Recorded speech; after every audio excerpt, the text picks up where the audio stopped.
Olá pessoal, tudo bem? Eu me chamo Renan Silvestrini, sejam muito bem-vindos de volta aqui no meu canal Meu Armário. Hoje eu quero trazer um conflito que sempre passa pela nossa cabeça nessa época do Natal, quando os nossos filhos, pedem pra gente um brinquedo que não é um padrão daquilo que nós aprendemos dentro da sociedade. Seu filho, seu sobrinho, seu afilhado chega para você e fala: pai, mãe, eu quero uma boneca, eu quero uma cozinha, eu quero um brinquedo da Polly. Ou uma sobrinha, ou do sexo feminino chega e fala que quer uma bola, um carrinho. Como que vocês reagem nessa situação? O que passa no primeiro momento na cabeça de vocês referente a isso? Vocês acham que isso é algo preconceituoso, que não, a criança não deve sentir isso? Eu quero, dentro desse vídeo, quero que vocês acompanhem até o final para a gente ver que brinquedo é simplesmente um brinquedo, não é nada além do que um brinquedo. E para que o brinquedo serve?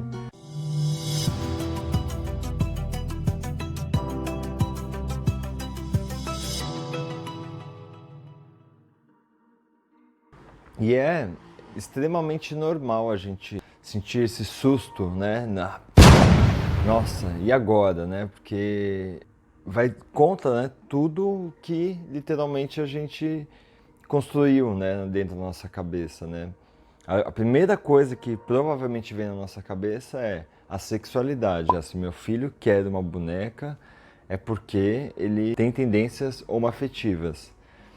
E isso não tem nada a ver, Porque não parte de um princípio da sexualidade. É normal a gente sentir esse susto porque a gente cresceu dentro de uma sociedade onde as meninas brincavam de bonecas, os meninos brincavam de bola, de carrinho. Mas qual que é o objetivo real desses brinquedos? Porque o que esses brinquedos simboliza realmente? É a sexualidade? Não. Ao nosso ver, referente à sexualidade, porque o brinquedo dentro da sociedade é o que vai definir a sua sexualidade. Vai começar a emitir sinais ali que existe alguma coisa de errada, E na verdade, não, porque o brinquedo ele não tem nada a ver com esse conflito. Isso não tem que ser um conflito. O brinquedo é um brinquedo. O brinquedo ele foi criado, o próprio ser humano criou o brinquedo para a gente ter a logística de aprender a lidar com situações externas. O brinquedo ele serve para a gente ter uma liberdade, para a gente ser livre. O brincar é ser livre. E a gente poder literalmente fantasiar, Se a gente tem uma boneca, o que a gente fantasia? A gente fantasia que é a nossa filha, ou que é a nossa amiguinha, a gente coloca lá para dar aula, para treinar tudo aquilo que a gente estudou na escola, a gente quer fazer a mesma coisa que a professora fazia, a gente quer representar isso dentro de casa. Como que a gente vai fazer isso? Com a boneca. Qual que é a maior semelhança de um ser humano? A boneca. A gente vê nosso pai dirigindo o carro. Quando a gente vai pegar um carrinho, brincar com um carrinho, que a gente imagina? Eu dirigindo o carro, eu indo viajar com a minha família. É um estímulo, o brincar de casinha é um estímulo da representação daquilo que a gente vive dentro de casa. E se você for observar bem os detalhes das ações que o seu filho brinca, que é o que eu acho que é o mais importante a gente observar no nosso dia a dia, não aquilo que ele está brincando, E sim o que ele está fazendo com aquele brinquedo, qual é a representação que ele está tendo do mundo real dentro da brincadeira dele, qual que é a fantasia dele. Porque hoje, se a gente observar o século XXI, a gente tem uma gama muito grande das profissões. Por exemplo, a gente vê cabeleireiros homens. Antigamente, nos anos 80, 90, a maioria das cabeleireiras era só mulher. Hoje em dia os homens também são cabeleireiros. Então, se um filho tem o pai como cabeleireiro, ele não pode pedir um estojo de brincadeira para brincar de cabeleireiro, porque senão ele vai ser gay. Vai representar a sexualidade. E não tem nada a ver, porque literalmente ele vai representar o que a família dele faz. Então, qual é a profissão dos tios, qual é a profissão da mãe, do pai, da professora, dos amigos dos pais que frequentam a casa, que ele tem uma idealização, ou então ele vê aquilo como uau, o máximo. Ele vai literalmente na aplicação do brincar, quando ele for brincar, ele vai exatamente entrar nesse mundo de fantasia. Ele vai colocar essas representações, esses estímulos, essa coisa lúdica, né, da representação daquilo que ele vive em vida na brincadeira. Só porque ele está brincando com uma boneca, ele vai ser, ele está tendo uma representação materna. Não. O pai não cuida também? Né? Não é só a mãe que cuida, não é só a avó que cuida, tem o avô que cuida também. Então tem uma representação paterna nesse objeto de cuidar da boneca. Né? Então a criança, quando ela está brincando com a boneca, ela está representando qualquer pessoa que está cuidando de uma criança. Foi aquele cara escroto que não cuida do filho porque ele já é machista. Ele entende que o homem não rela a mão nos cuidados da criança. A criança tem a probabilidade de ela ter um afeto ou querer cuidar de um... Sim. Aí, pelo contrário, existe literalmente uma transferência daquela razão, né? Às vezes, como eu disse, é uma fantasia. A fantasia, ela mistura coisas da realidade com as coisas que não são reais. Então, a fantasia, se ela está fazendo esse cuidado, muitas vezes ela pode ser simplesmente a representação do pai que ela não tem, entendeu? Ou então, ela vê que um pai de um amiguinho cuida, ela não tem isso dentro de casa, mas ela admira aquilo, então ela quer representar aquilo que ela admira. Então, independente se ela vê um homem cuidando de uma criança, independente se é pai ou não, ela vai criar essa fantasia de querer colocar aquilo em prática porque ela achou bonito, porque ela sentiu falta daquilo, ela tem uma carência daquilo, aquilo está latente na cabeça, no psico dela. É isso que as pessoas não entendem. A gente precisa entender que uma criança, não é só porque é um bebê, que ela tem 1 ano e meio, que ela não está entendendo nada. Pelo contrário, ela está sendo uma esponja de tudo que está acontecendo em volta dela, por mais que ela não entenda, aquilo vai absorver e lá na frente ela vai entender. A família dele não tem carro, mas se ele sai na rua e ele vê que as outras famílias têm carro, ela vai fantasiar aquilo como se ela quisesse para ela. Ela vai ter essa representação, ela vai saber que existe para conseguir colocar isso dentro do brinquedo dela. Então, é a mesma coisa, se uma filha mora, que é a coisa mais comum hoje em dia, olha, vai sair até um trem de fundo, é uma menina, ela tem uma filha, mora só ela e a mãe é que faz tudo. Hoje em dia, o que a gente mais tem são mães que se desdobram nos 20 aí, né, que fazem milhões de coisas. Então, ela não pode ter a representação de uma mulher no carro? Normal, né? A coisa mais normal do mundo. Porque automaticamente ela está representando o quê? É minha mãe. Então, essas multitarefas, então quanto mais o tempo passa no mundo de hoje, vai ser muito comum as crianças pedirem brinquedos independente do sexo.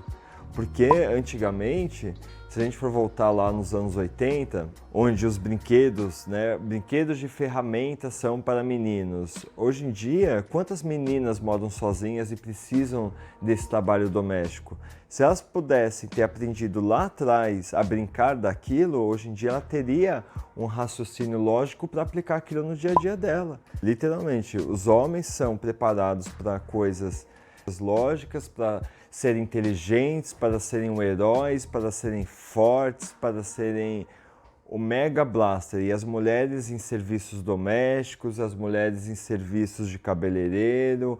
Às vezes o brinquedo do homem é de médico, da mulher é de enfermeira, sempre inferiorizando. E isso não existe. Então todo esse tabu do brinquedo, ele vem lá atrás do meninos vestem azul e as meninas vestem rosa. Porque literalmente ali começou a determinar o andar da sexualidade, a cor da sexualidade. Se a gente for olhar lá no século XIX, por volta de 1880, 1890, os meninos e meninas usavam somente branco. Eles usavam vestidos, tanto meninas quanto meninos, porque até a facilidade para tocar o bebê, a fralda do bebê, o tingimento, né, das cores na roupa naquela época era muito cara. Então todo mundo usava branco mesmo, porque branco não manchava com a Cândida. E eu acho que, se não me engano, em 1930, Hitler começou a utilizar um triângulo rosa para determinar quem era homossexual. Então eu acredito que dali começou a surgir um empoderamento da cor referente à sexualidade. Porque antes disso não existia. Em 1980 começou a unificar a ciência com isso. Por quê? Porque a ciência conseguiu trazer a ultrassonografia, onde conseguia descobrir o sexo do bebê. Então, automaticamente, se descobrir o sexo do bebê, aonde eles poderiam ganhar com isso? Então, todas as roupas, né, as marcas de roupa começaram a determinar as cores das roupas, porque as pessoas precisavam preparar um enxoval, já que elas conseguiam descobrir a sexualidade da criança antes de nascer. Então, automaticamente, a indústria começou a vender as roupas. Olha que coisa mais absurda, né? A indústria começa a produzir a cor das roupas, começou a denominar isso para literalmente vender. Então as pessoas começaram a ter essa lavagem cerebral da marca, do marketing, em cima de uma coisa, de um fundamento social que não tem nada a ver. Então, se a cor mesmo não denomina o sexo, por que o brinquedo denominaria o sexo de uma criança? Por que o brinquedo não deixou de ser uma arte de evolução, uma arte de desenvolvimento, né, individual ou social, para se tornar um tabu referente àquilo que a criança vai utilizar como roupa ou brinquedo? No marketing dos enxovais invadiu a sociedade, se tinham muitos filhos, né? Nós tínhamos 3, 4 filhos, uma família. Então, quanto mais enxovais eles construíam para o menino e para a menina, você não podia utilizar. Então, se você já tinha um enxoval feminino, se você ia ter um filho masculino no ano seguinte, você não ia poder utilizar o mesmo enxoval, você ia ter que comprar um novo enxoval. Então, automaticamente, quem saía lucrando com isso? Eles. Assim como a indústria do cigarro, por exemplo, que no começo, né, ela vendia que se fazia bem, e vendia-se que se relaxava, te deixava livre e automaticamente te fazia mal, né? Então a própria indústria, ela faz aquilo para vender. A indústria do brinquedo é praticamente a mesma coisa. Eles começaram a denominar os brinquedos para meninos e meninas de acordo com aquilo que a sociedade também julgava como era bom ou ruim. Como a mulher ela é submissa ao homem, então os brinquedos de mulheres tinham que ser brinquedos para estimular a beleza, estimular o cuidado pessoal, o cuidado da família, o cuidado da casa, sendo que para o homem os brinquedos tinham que inserir a inteligência, a expertise, as manutenções, engenharia, coragem, o heroísmo. Nos papéis de hoje, todo mundo exerce todos os papéis, porque é uma questão de sobrevivência. A gente precisa de todos os papéis para sobreviver. Eu, por exemplo, moro sozinho, eu preciso saber trocar um chuveiro, por mais que para mim seja muito difícil. Eu preciso cuidar da casa, eu preciso fazer comida, eu preciso saber cuidar da roupa, como eu pendurar a roupa, como não fazer manchar a roupa, como passar uma roupa. Se tivesse tido esse exercício na minha infância, seria muito mais fácil eu ter carregado isso para a minha vida adulta. Para as meninas também, se elas carregassem serviço de manutenções domésticas, né, como cuidar de um chuveiro, cuidar de um portão, cuidar de uma tomada, seria muito mais fácil para elas viverem sozinhas. É porque nós somos induzidos, literalmente, a viver numa família tradicional, papai, mamãe e filhinhos. Mas a gente nunca vai ter o marido 100% em casa para cuidar de todos os papéis e nunca vai ter a mulher 100% em casa para cuidar de todos os papéis. Somos seres humanos, a gente precisa literalmente trabalhar em todas as atividades, a gente precisa ser multifuncional. Ai, eu tenho um bicho em mim. Joguei em você. Conclusão, gente. O brinquedo não tem nada a ver com a sexualidade. O brinquedo, ele simplesmente é uma forma lúdica da criança poder fantasiar, da criança poder entrar no universo dela, dela poder ser ela, dela colocar aquilo que ela vê no externo dela dentro das fantasias dela. Coisa que a mais a criança faz na vida é fantasiar. Ela não tem outra coisa que ela não faça a não ser fantasiar. Eu mesmo, quando era criança, eu brincava muito de carrinho, o meu sonho era ser motorista de ônibus, e nem por isso eu fui um hétero normativo que todo mundo espera que seja, porque simplesmente aquilo só me fazia fantasiar. Eu olhava aquilo externo e colocava em prática aquilo nas minhas brincadeiras, aquilo que eu sentia. Então, se você tem um filho, uma criança, um sobrinho, um neto, o que seja, dê para ele a forma lúdica da fantasia, daquilo que ela possa querer ser, né? Porque o nosso papel como pais, no fim do dia, é literalmente ensinar o mundo, ensinar as profissões, não só ensinar, mas também como respeitar todo mundo. Não é só porque um homem é cabeleireiro que ele é homossexual, não é só porque tem um homem que é manicure que ele é um homossexual. Gente, nós estamos no século XXI, isso não existe. Nós somos o que nós somos e a gente tem que saber respeitar qualquer coisa, qualquer brincadeira. Se seu filho pedir uma boneca, dê uma boneca para ele, porque ele vai aprender a ser pai, ele vai aprender a ter afeto, ele vai aprender a ser alguém melhor, a ter cuidados, a saber também como cuidar de um corpo humano, como deve ser tratado uma menina, como deve ser tratado uma menina, isso não tem que colocar, porque tem que ser tratado todo mundo igual. Deixa a criança ser livre, deixa ela brincar com o que ela quer brincar. Deixa ela pedir, então pergunte, solte ela numa loja de brinquedo e fala: filho, o que você quer? Qual é a sua fantasia? O que você está idealizando brincar? Então deixa a sua criança ser feliz. Não coloque esse peso social de marketing daquilo que as pessoas estão querendo fazer para vender dentro daquilo que o seu filho, você acha que o seu filho tem que ser. Está totalmente errado. Se ele gosta de brincar de boneca e você já vê que ele pode ter uma sexualidade aflorada ali, melhor ainda, você tem que pegar aquilo e orientar, né? Como que ele não vai sofrer o preconceito no futuro? Como que ele vai se transformar mais homem, mais herói, mais forte referente a isso para enfrentar essa sociedade machista, né? É isso que você tem que ensinar para o seu filho, não que ele não tem que brincar com a boneca. Então é isso, pessoal. Se você gostou do vídeo, curte aqui, comente, deixe seu comentário que pra gente é muito importante. Uma notícia super boa.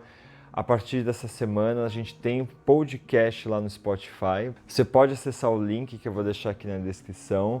Compartilhe esse vídeo, compartilhe com as pessoas que estão com dúvida do que dar de presente para o seu filho. Se você viu uma situação parecida com essa e ficou engasgado como eu, então compartilhe esse vídeo, mande no WhatsApp, mande para o pessoal, que eu tenho certeza que vai fazer as pessoas refletirem sobre se realmente elas estão investindo no filho delas ou se realmente elas estão investindo na indústria que estão querendo vender as coisas para elas.